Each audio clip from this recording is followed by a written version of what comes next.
Cox, it's great to meet you. I've obviously heard about you for years. I've known a lot of people that you work with, and I'm sure we've been at tournaments together, but I've never actually had the chance to sit down and chat. So thanks so much for being on here. That's right, Steve. Yeah, thanks for having me. Yeah, I think I might have said hello to you briefly. I think 2019, or 2018 possibly, before COVID struck. And then I haven't been over for a couple of years just because of the circumstances with COVID and travelling. So, but thanks for having me on. It's good to be here. Absolutely. So I want to start with, because you're such an accomplished coach in the tournament side and the long drive side. So you have that special perspective that really only a few coaches have, and have ever had. So I want to start with kind of that misconception. I think it's a misconception of where a lot of people think if you gain distance, if you hit it farther, you're going to be less accurate and it's not going to help your golf game. So what do you see there? No, I mean, well, from a playing perspective, I mean, I think when Mark Brody's book came out, Every Shot Counts, people became very aware that there was probably a little bit of merit hitting the ball 40 yards further in the rough than there was hitting the fairway, and it was a measurable number that people could work on. So, and actually, from a teaching perspective, many people who swing it faster actually become a little bit more accurate. And just from being around golf for a long time, quite often when you get someone to go on a bit of a speed journey, they don't lose a lot of accuracy. I think people, certainly if you look at amateurs, they famously hit their irons quite hard and then they hit their driver a little bit softer, always worried about the fact of whether they can keep it in play, where pros are a little bit more confident in the fact they're going to hit it straight, will tend to hit their driver harder than their irons. And there's always that feeling of letting go a little bit and hitting it harder, which most amateurs are petrified of because they got the feeling that they're going to miss it off the planet. Very often they do the opposite. They move better, move the club through space better, move their body better. And often they're not less accurate; they're more accurate. I think from a long drive perspective, it's slightly different in that the guys out there and the girls are trying to learn to hit the ball at 100%, which you don't do when you're playing. So the accuracy goes down a little bit from long drive, but that's a different sport in that case. It is. And one thing that I've seen, as you just alluded to, is when people can learn to release the club properly, of course they gain speed, but it's also so much more of a natural move that you would do in any other sport, or really pretty much any other activity, that you do sometimes gain accuracy, but you don't lose it, right? Do you see that a lot where people are just kind of holding on, and that's tough? A lot of people, as they're getting in it to an effort to make it hit it straight, will quite often try and guide the club face through the ball, and the time and space around the ball when you can trying to control the club face is very difficult to do. And the sort of sense of really at the last minute trying to somehow have a lot of control is very difficult to do from a motor skill point of view. So I think freeing it up in that release for many people will actually give them a more consistent pattern. I know if you go on a launch monitor and you get people to hit shots and you look at their shot dispersion, and if they could actually do the same thing on the course and put that shot dispersion on the hole, they quite often would actually sit within that. But very often they change their pattern of what they're doing on the range and the shot dispersion gets wider. So it's very difficult mentally sometimes to freely let the club go. As a silly story, when I was about 18, 19, I really struggled on really tight holes. So I asked the tour player, I said, "What do you do on a really tight hole? Because I'm struggling." He said, I hit it harder than I would do normally. I walked away and I thought, that's the worst advice I've ever heard. But about 20, 30 years later, I've realised it was quite good. I realised it was quite good advice. In actual fact, in a tighter hole, very often I hit it harder, and then I don't feel like I'm guiding the face. So even from personal experience, I think that's pretty good advice.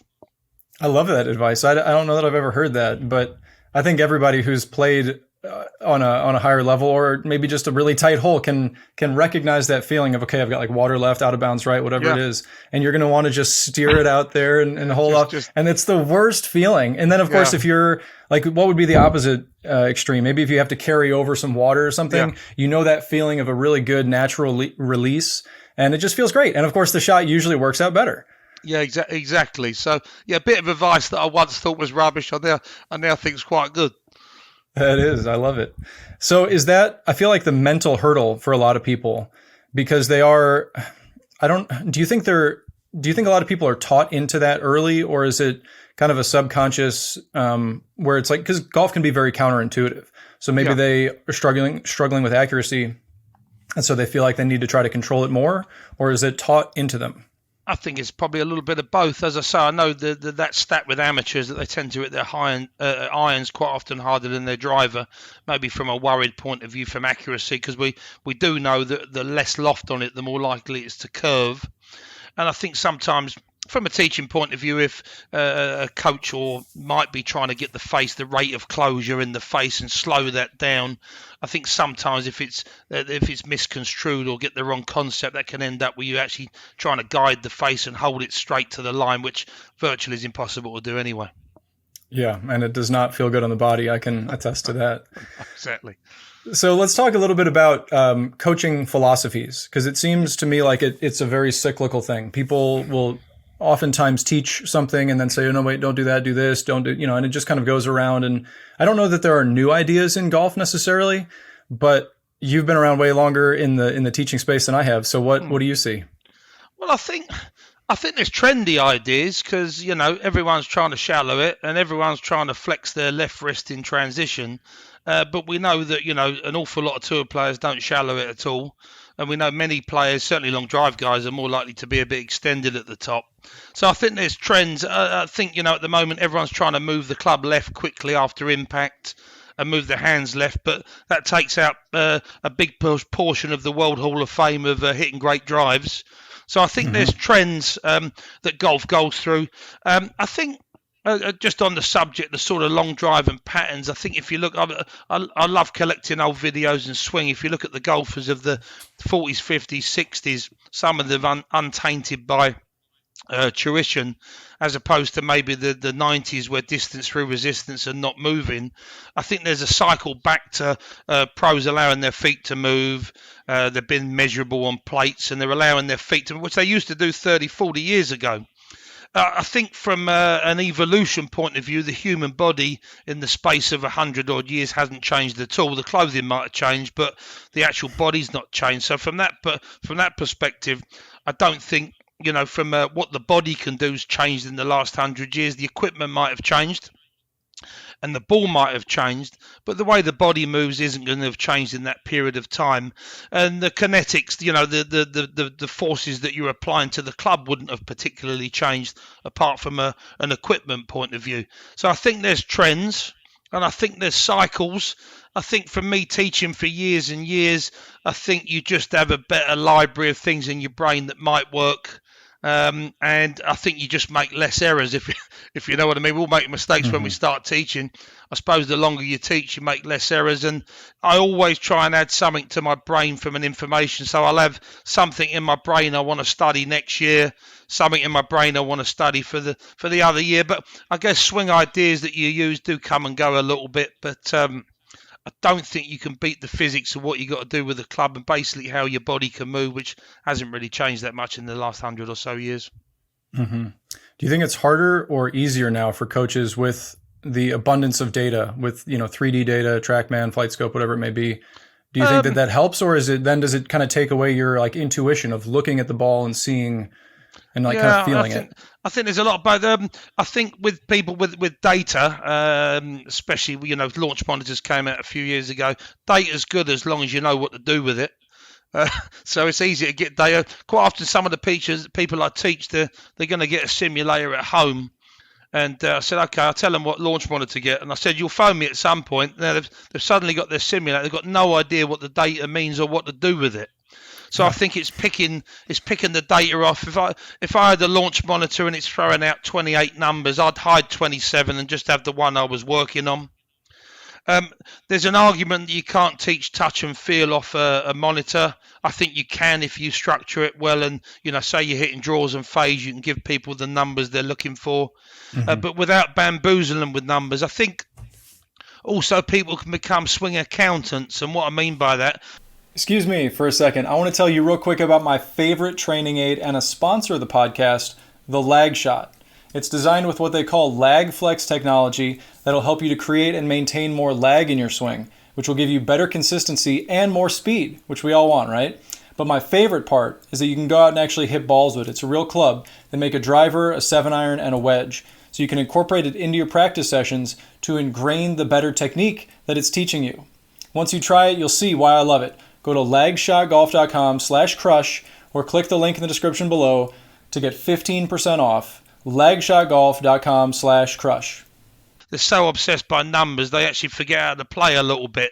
So I think when you get a launch monitor, for instance, you use it for every lesson.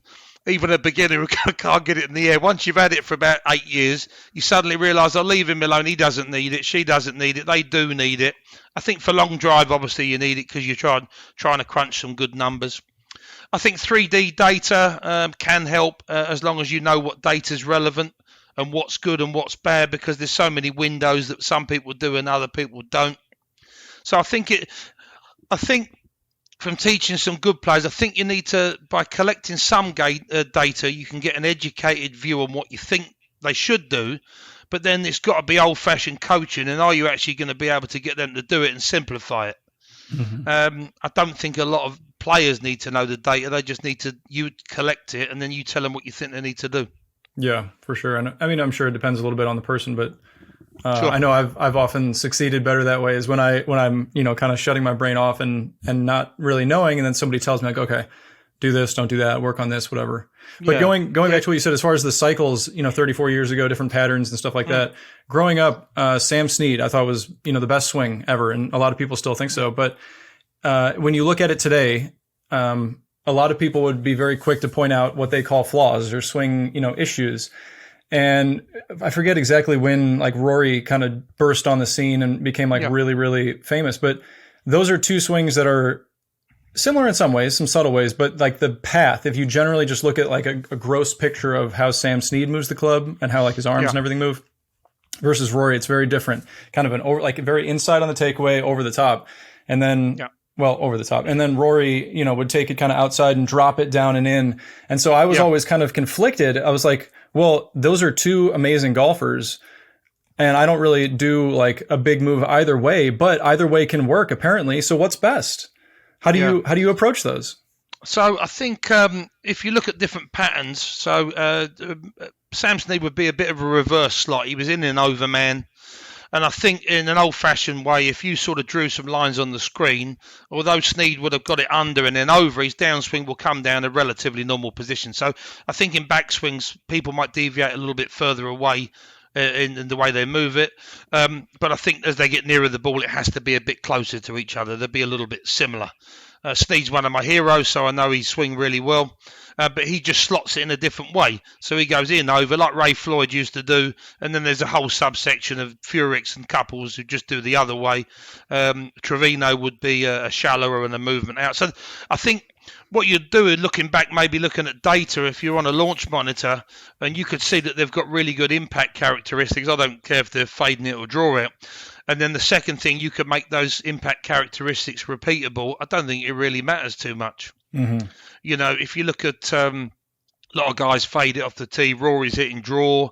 Rory's got a relatively deep hand position with his swing, but might be the better driver on the planet. He tried to fade it a couple of years ago, which didn't work. So I think as well, I learned a lesson years ago. I got a guy who was a good player who was drawing it, and I thought he'd be better fading it. So we did about a month of that, and he said to me, "Lee, I hate fading it." And I thought, why don't you tell me that before we did a month of that? But also, I think in a discussion, I think you've got to ask the person what shot they're comfortable in hitting, what they want to do. And there's no point, I learned a lesson a long time ago, there's no point in trying to get someone to do something they're not comfortable in doing. I think long drive is interesting. You're a good player in the long drive. I mean, many long drive guys get the club behind them. Many move the club across them, flat shoulder turns, then might reroute it. And then you look at Palmer, Nicholas, many other players, Bobby Jones, who all used to whoop it behind him and then come over. But I think talking about cycles, that became a bit not trendy. Mm-hmm. So it doesn't particularly bother me. Martin Borgmar, I teach, always whoops the club a bit inside him, but he reroutes it beautifully. So I never touched it. I just let him do it. I know long drive and playing a little bit. So I think this is how I would see it from a coaching point of view. I had a guy today who was a good player, and I sat down to look at his swing, and I thought he wanted an immediate answer, and I was laughing. And I said, give us 5 minutes, because it looks a bit weird. I want to find out why it works before I find out the bit what doesn't work. So I think when you look at a swing, especially with a good player, when you go through it, you got to think, actually, this boy can play a bit. I need to find out why it works, why intellectually it works, albeit it might not fit in to the person's parameter of what's a good swing.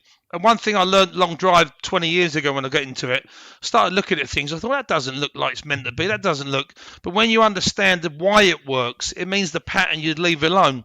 So I tend to try and find out if it's, unless it's a glaring mistake, if that person's a good player and they've got a reverse slot like Snead or coming dropping under like McIlroy, have a look, spend a bit of time working on why it works before you think what doesn't work. Mm-hmm. That's a very intelligent approach, and I've heard a lot of people say that, you know, if you tried to take a look at like what if you had an ideal swing and you tried to fit people to that swing, you wouldn't have the superstars like Jim Furyk, you wouldn't have Bubba Watson, you wouldn't have Lee Trevino like you mentioned. You know, you would, those people would be severely handicapped because they're not making their own natural moves. And of course, as you touched on, the impact positions are probably very similar, but there's so many different styles. And then going back to long drive, let's take Kyle Berkshire and Joe Miller, who you've worked with Joe's whole career. And just look at the top of their backswing and kind of how they get there. Joe has a pretty bent left arm, relatively, and Kyle's is like hyperextended. And so if you were taking a big picture look at that, you'd be like, well, one of them is probably faster than the other. One of them is probably, you know, going to hit it farther, but they're two of the fastest people ever. So, that's just one example, but you always will find those outliers, those exceptions, and be like, oh, well, that's not how you're supposed to do it, but this person does it extremely well. And, you know, how do you know when to work with a style versus like a necessary technique, fundamental? Yeah. So it's funny, in the early days working with Joe, how I sort of got into it. I started working with Joe and I was collecting as many swings as I could do. And Jamie was the main man at that point as Joe was coming through. So I saw he could get his left arm almost vertical. And I'd seen the great Zubak swinging in a similar sort of high end. So me and Joe had about 3 months having a go at that. Worked out he couldn't do it because he's not flexible enough. Didn't work, did no advantage for it. So we actually dumped it. And I found actually from a coaching point of view, that's a good way of doing it. Sometimes you can try things and actually they don't work. They don't work at all. So I'm not frightened these days to put my hand up and say, I thought that was a really good idea in theory. It was rubbish. So I'll give you a refund for that 20 minutes of rubbish I just spoke about. And Martin, Borgmeier doesn't particularly get as high as some of the other guys, but again, in his style, I found that suited. So what I would do is I would try things. And at the moment, and also Martin, what I'm trying to get Martin to do at the moment, he's benchmarking his swing. He's been hitting it really good for the last sort of 6 months. So we'll get him on the force plates. We'll get him in the markerless system, measuring his 3D. Not trying to change anything. Actually getting to that point where this is good. Let's put that in a box. And if at some point we can lose it again, we can find our way back to where we were. I think a lot of people have lessons and collect data when they're swinging poorly and don't do it when they're swinging well. So in theory, I always think if someone's got a good blueprint, whether it's Kyle or Martin, whoever it is, good to have the data, talking about data, see what you're doing really well at the moment. If it goes off a bit tangent, because it always goes off a little bit at some point, you might be able to find your way back to it. But yeah, I've tried, no one tries to swing like Zubak, do they? So if you think of the main man, I've never seen anyone say, I'm going to base my swing on that, but that model really worked, yeah? And everyone, tries to swing it like Jamie Sadlowski. But I found out through, different ways, hardly anyone can swing it like that. See, I think you've got to be your own good model of yourself, yeah? Mm-hmm. As opposed to trying to fit around somebody else.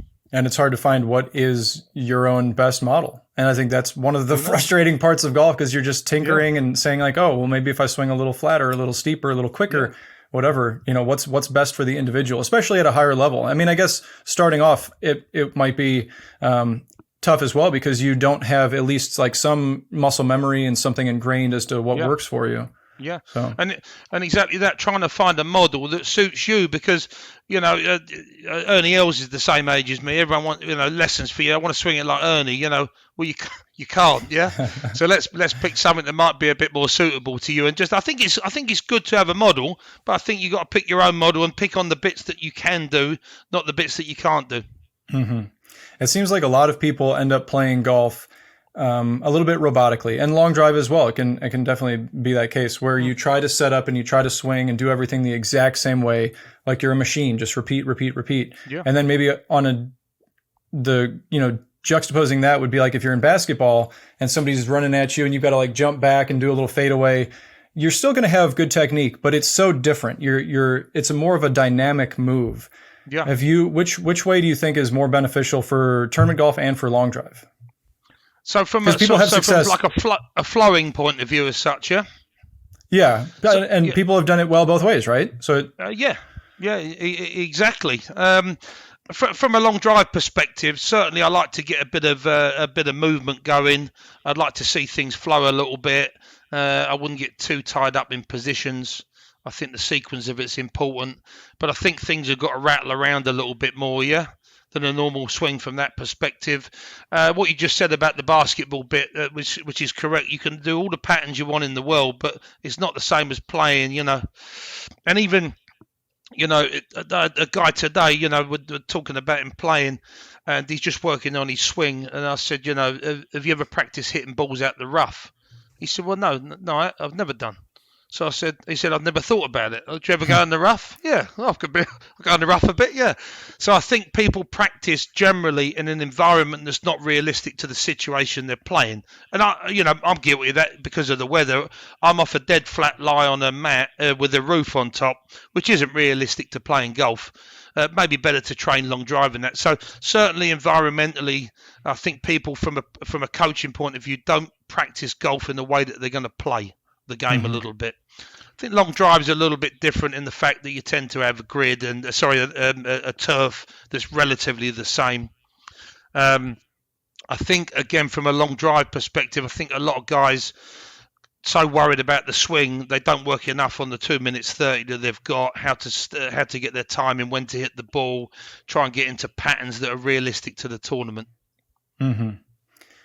Speaking of the performing in those conditions, do you think that, or the movement in those conditions, do you think that the movement, like in Martin's case, for example, he's pretty noticeable with his movement. Do you think that is not beneficial for tournament golf, or could it still be? Because a lot of people will say you've got like a long drive swing and a tournament swing.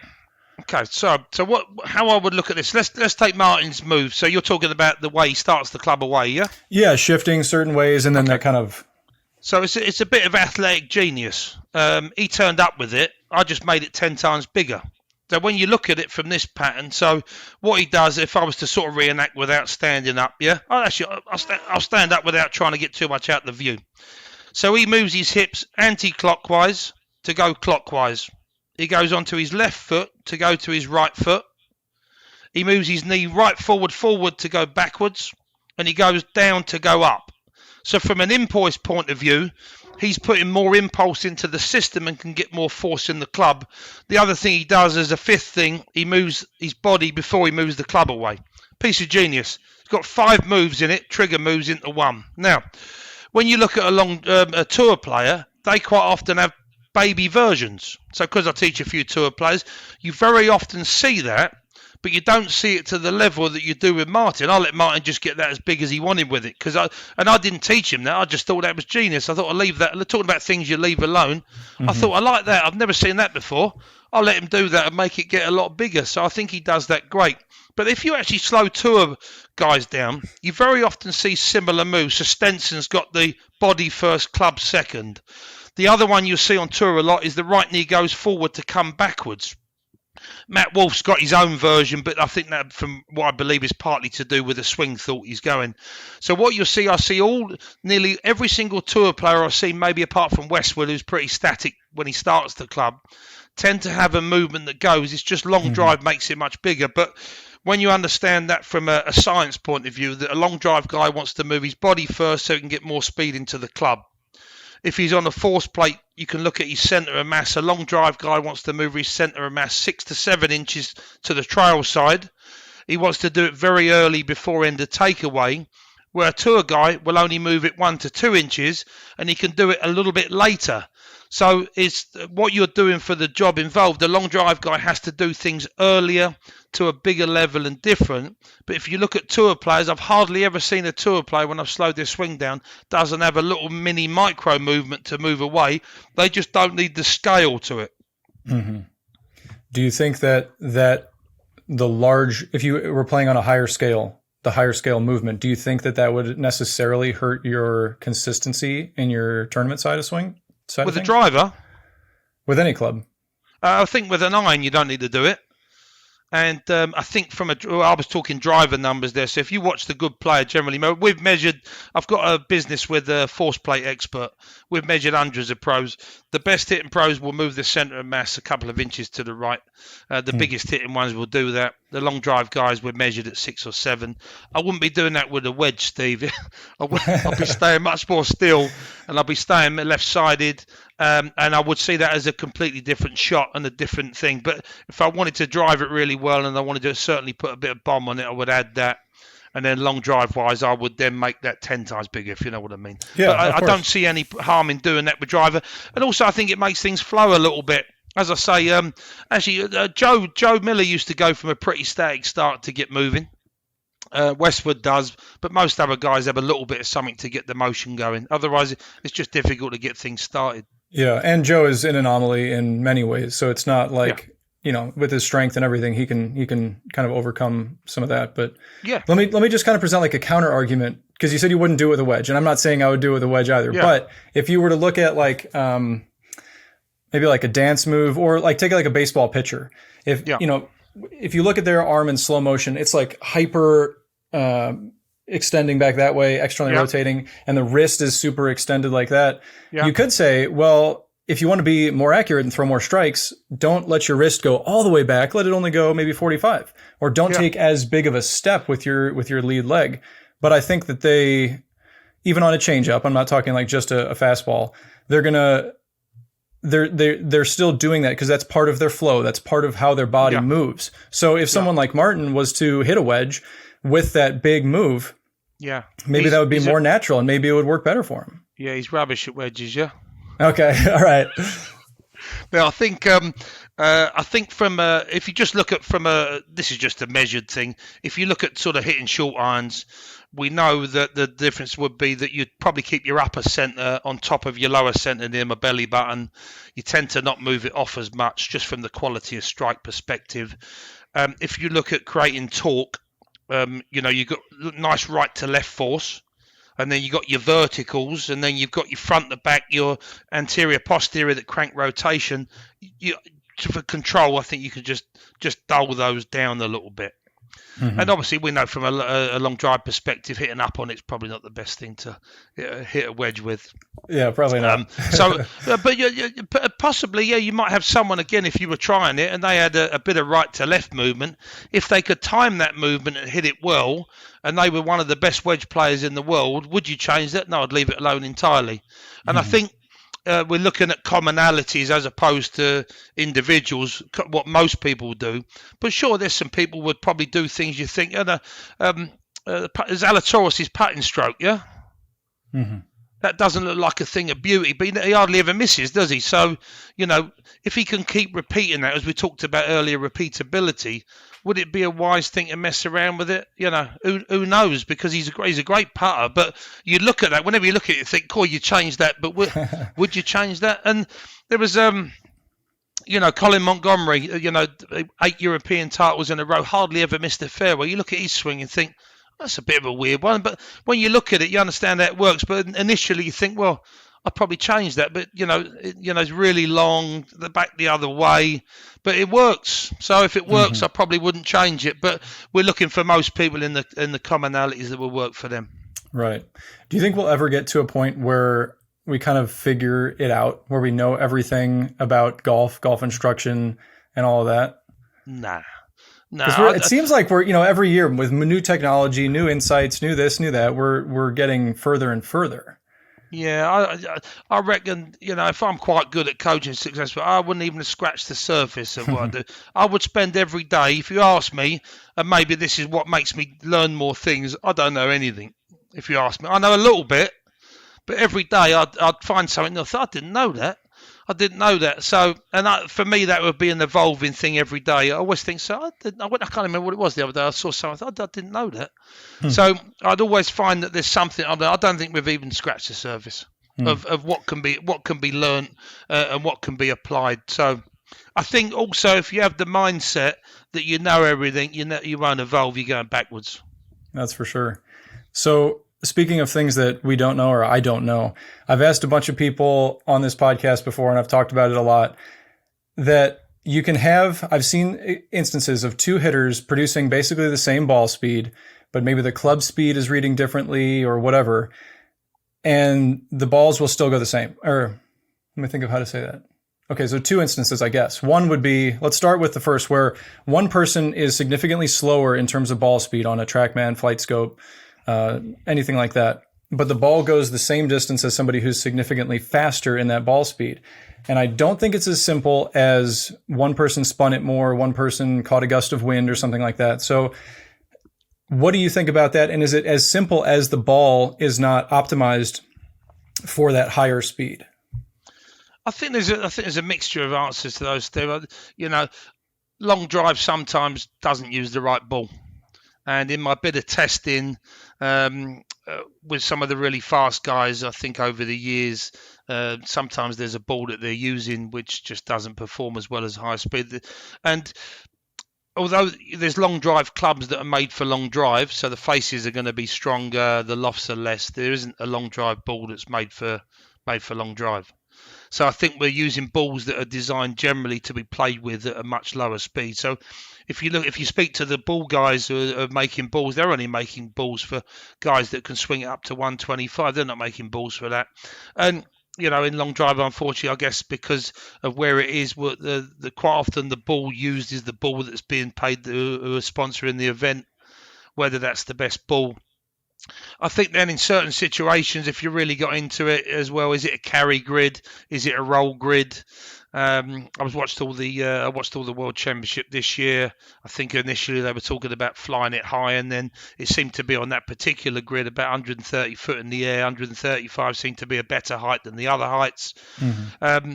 And then the other factor as well is that long drive isn't really on grids that are consistent as well. So I think you've got that bit as well doing that. I think some people don't work enough on optimizing the launch. Talking about Joe Miller, I think 8 years ago, he was the first really fast guy who also tried to optimize himself.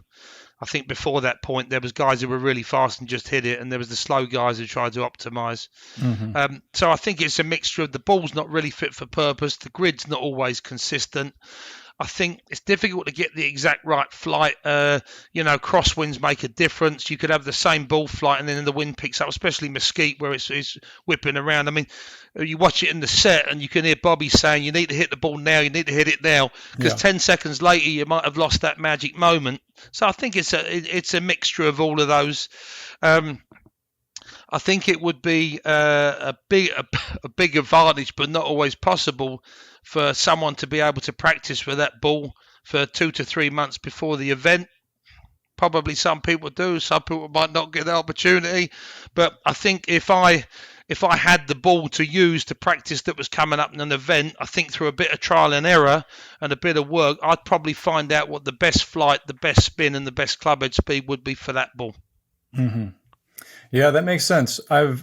I guess I've discounted the ball element a little bit because I've seen it on multiple balls, but of course it could just be that all of them are not really optimized. One way I've thought of it as well is that when you look at how astronomers would look into space for years, they would, it started off if you didn't have a great telescope or whatever, and you could look and you could see a star and you're like, oh, well, that's moving a little bit weird. Like it's kind of wobbling. And then they found out eventually, oh, we know there's planets around it, and that's why it's kind of wobbling, because there's an effect on it. And then now that we have insane telescopes, we can confirm that and we can see it.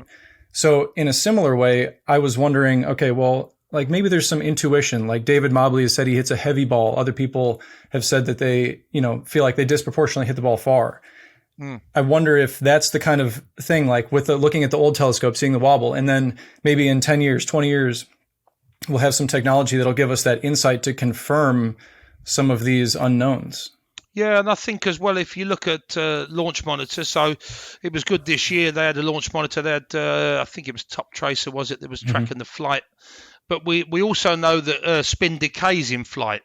So what we don't know is because a TrackMan is just giving you the initial launch characteristics of the ball in the height, the spin it's coming off. We don't actually know what happens to the ball within the flight. I'm not sure that's even been, they can have some mathematical guesses. How much does spin decay during the flight? What's happening when you compress it to a higher, you put more clubhead speed on it? Does it perform differently during the flight? And I go along with you, the telescope idea at the moment, we can't see what's happening once it's left the face. What's happening to the ball? Do you hit it so hard that the core deforms to such a level it doesn't come off very well? Are some people able to get the correct land angle and the other bits and pieces? What's happening to the spin in flight? There's loads of unanswered questions there. Mm-hmm. Yeah, there are, and it'll be interesting to see what comes of it. I wonder how that would go if you had. What do you think would be best? Like a one, or I guess maybe a two-piece, like a big core and a cover for a golf ball for a long drive?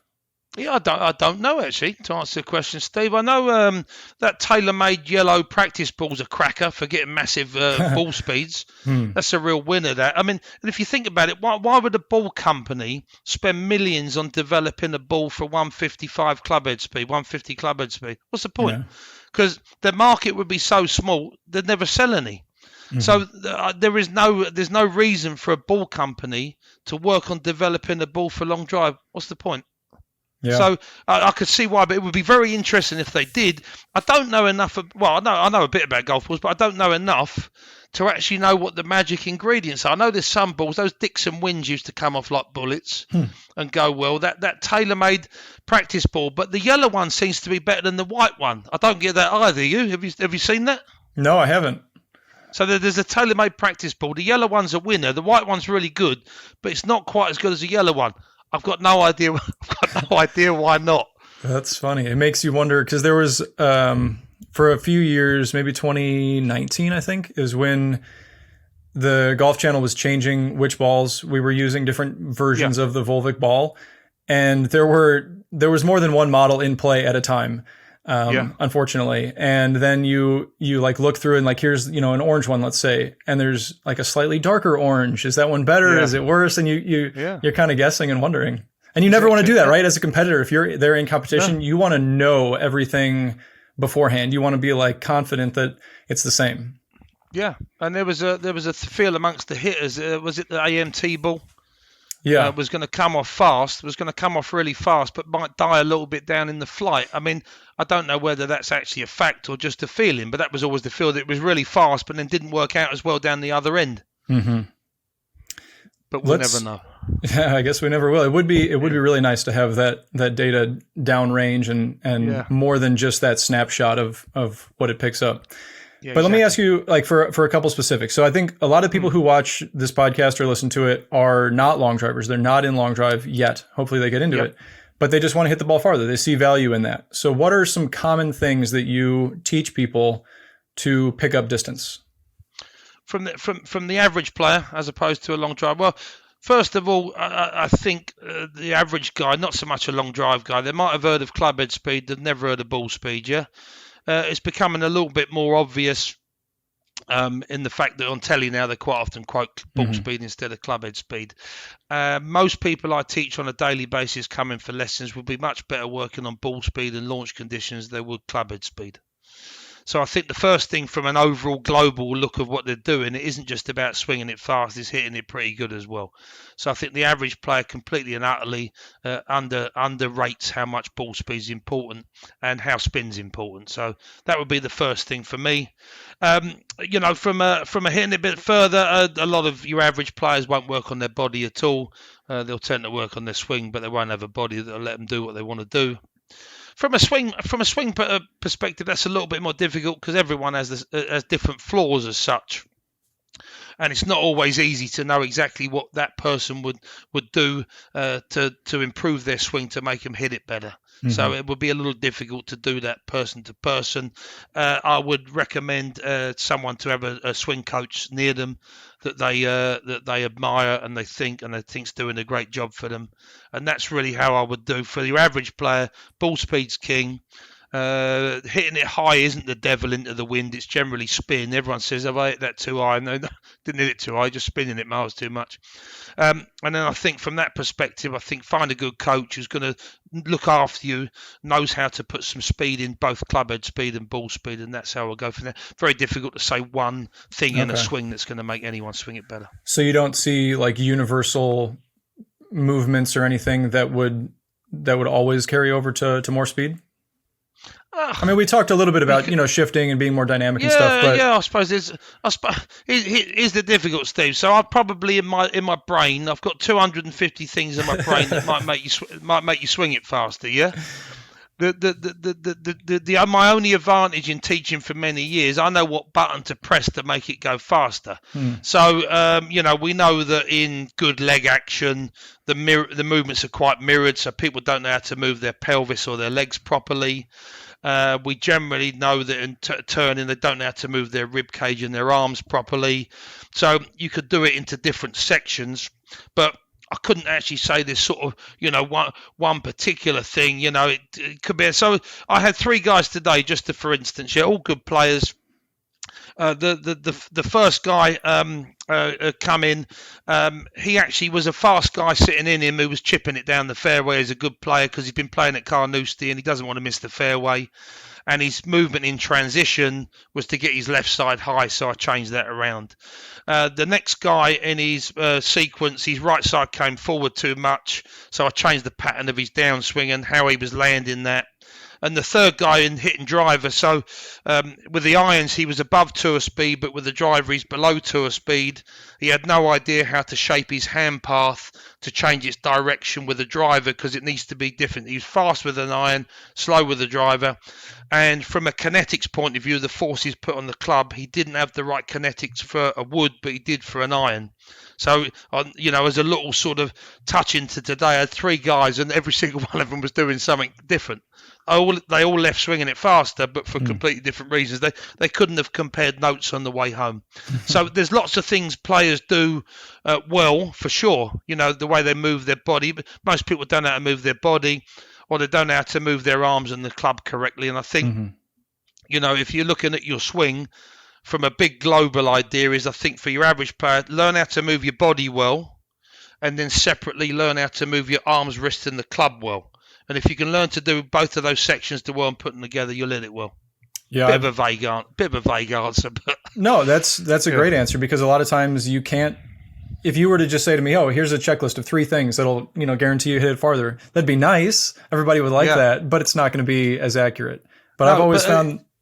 Sorry, Steve. Go on. I've always found the best results are when you can combine people on your team. So like if you work with someone like me, like a personal trainer who knows the physical side and I'm communicating with you, the swing instructor, and we're working toward the same goal with the client rather than just saying like, oh, well, you can't move that way. So you got to swing this way or you can't, whatever. And it's putting it all together and it is the best way to go for sure.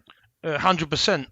Even at the club we're at, I've got a guy who I use for fitness who's at the club, who's also a pro, so I'll put him into there. And it's just finding the bits that work for you, whether it's fitness, whether it's speed training. It could be whatever it is to make you better. It's a bit bespoke to that person.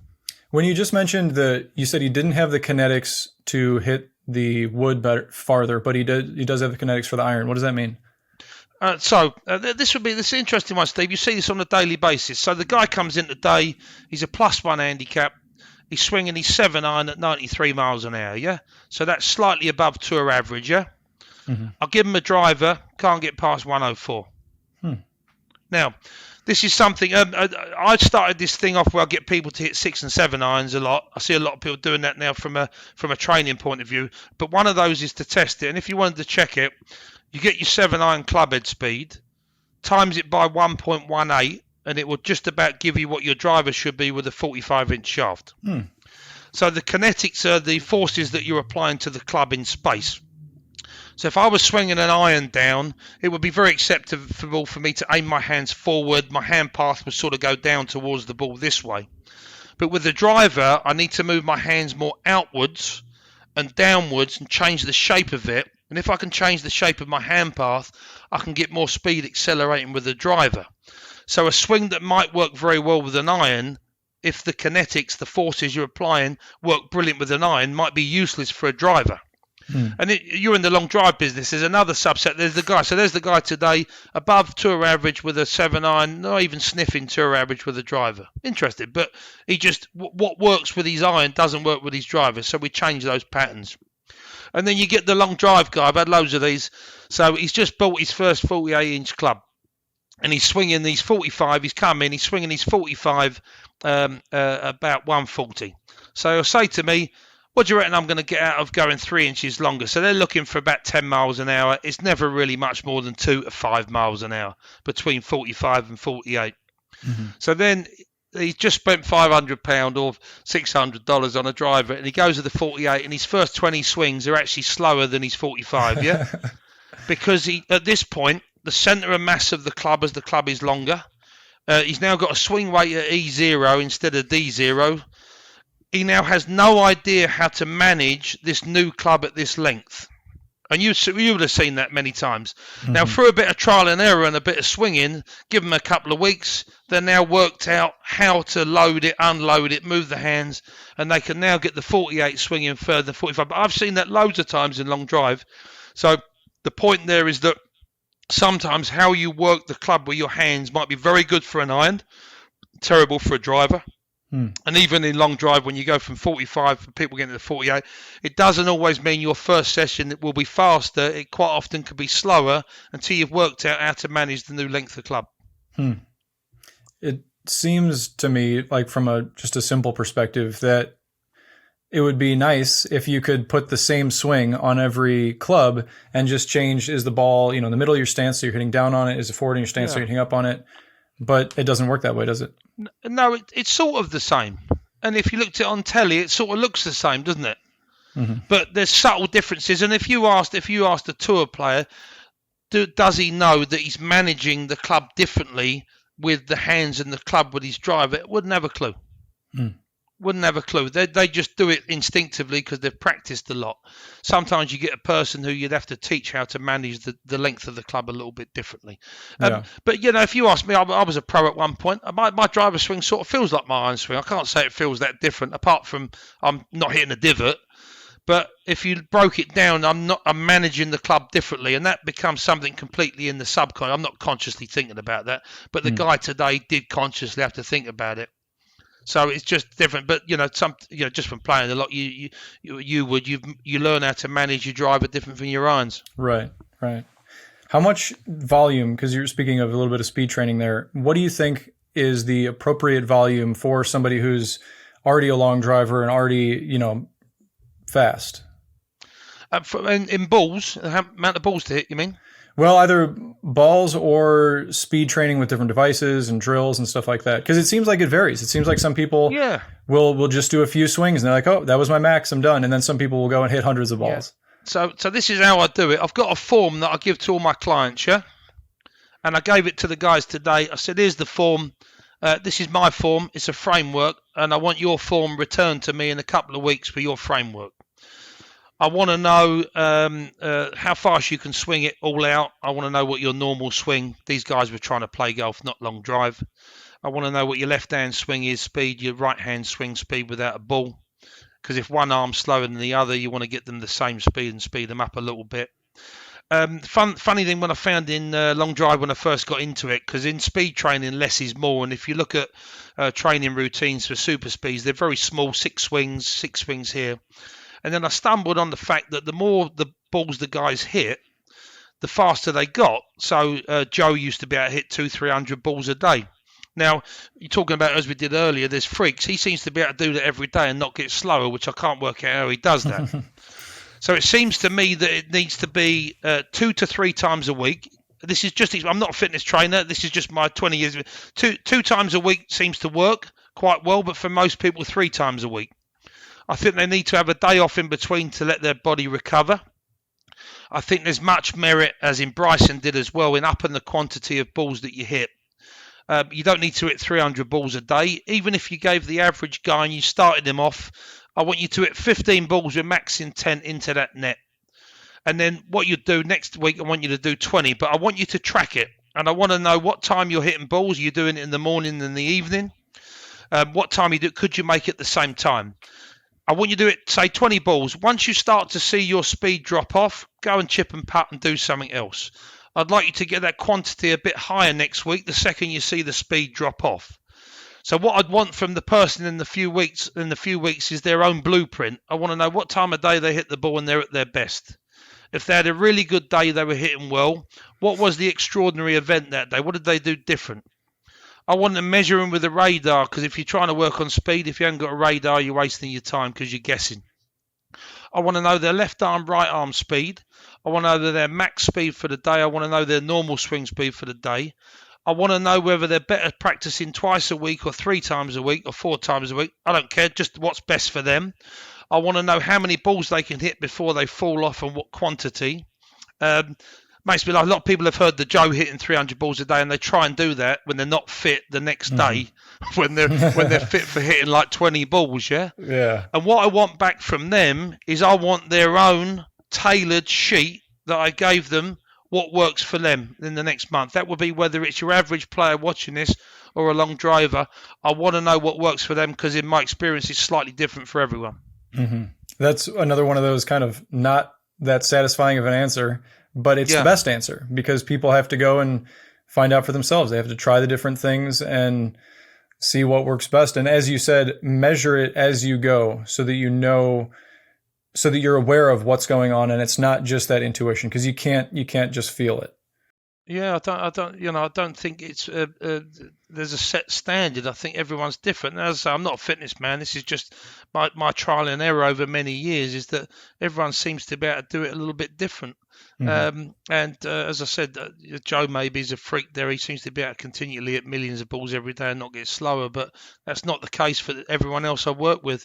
For a lot of them, one of the biggest mistakes I see in speed training is they don't give themselves a chance to recover. Mm-hmm. Yeah, it's tough. And usually the people who are already long drivers and higher up in the ranks, they're such driven people that you want to keep working. And taking those days off often is the worst. And I know, like, if I have to take a day off from hitting and from being in the gym, that's like kind of a nightmare, because I just feel like I'm falling back, even though I know, like, intellectually, I get it, that you need that time to recover. And that's where you actually make your progress. It's in the rest time, the recovery time. But it's so hard to do. It's really tough to do. I think Martin was interested this year in the World Championships and the build-up, that last year when he came third, he gassed out, he ran out of energy. So he spent the last 3 months trying to live 4 days hitting, 3 days off, trying to recreate the same scenario that he was going to find at the World Championships. That was his plan to do it.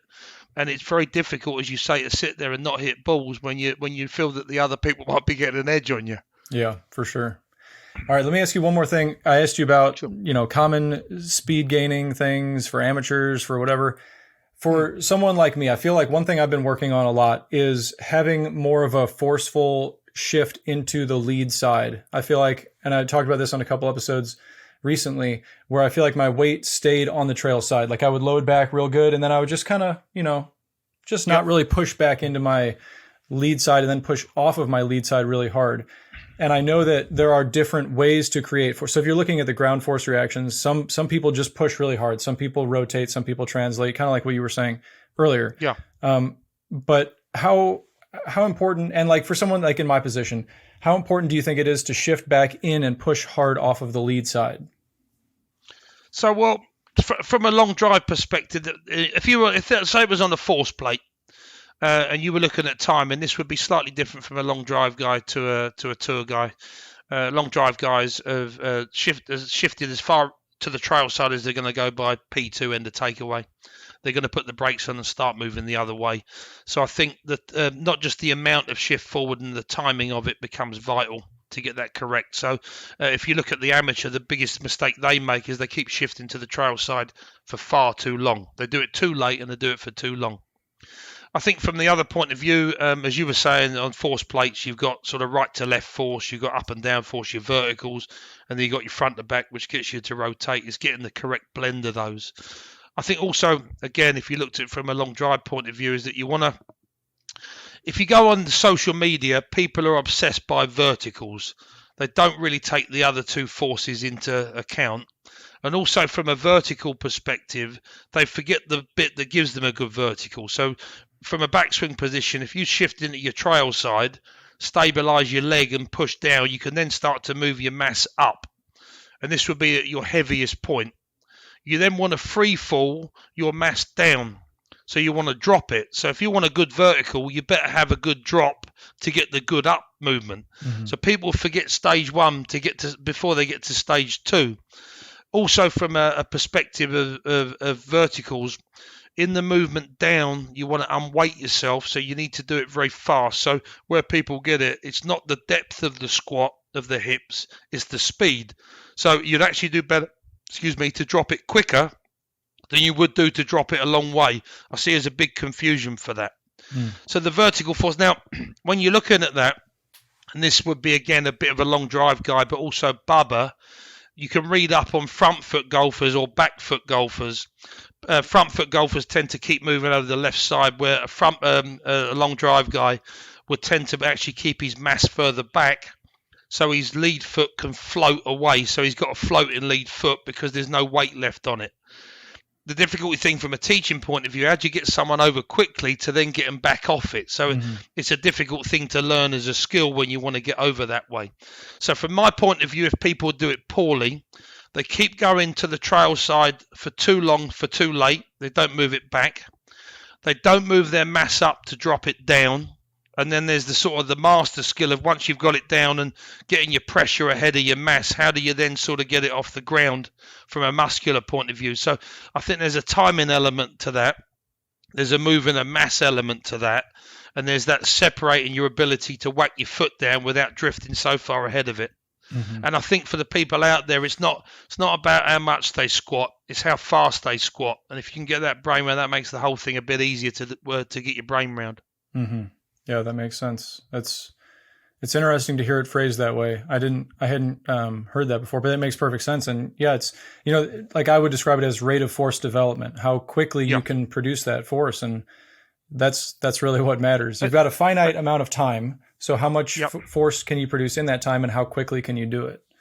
Correct. And, even if we did a very simple thing here where, we were going to try and jump very high, it isn't how slowly and how deep you can squat to jump high. It's how quickly you can drop yourself in complete free fall.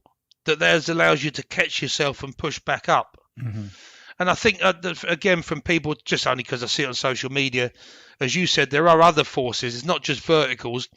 Right to left, your medial lateral, okay, and then obviously you got your front and back, which crank rotation. And then if you look at the long drive side of this, Justin James has probably got the biggest vertical. I think Martin's got the biggest AP force we've measured, which is the rotational one. And I think it for a lot of people is that if they understand there's actually three foot, there's a right to left, there's an up and down, a back to forward. Then if you put all those three together, then you got a big total number. You don't just have to work. Vertical helps, but it's part of the story, not the whole story. Yeah, cool.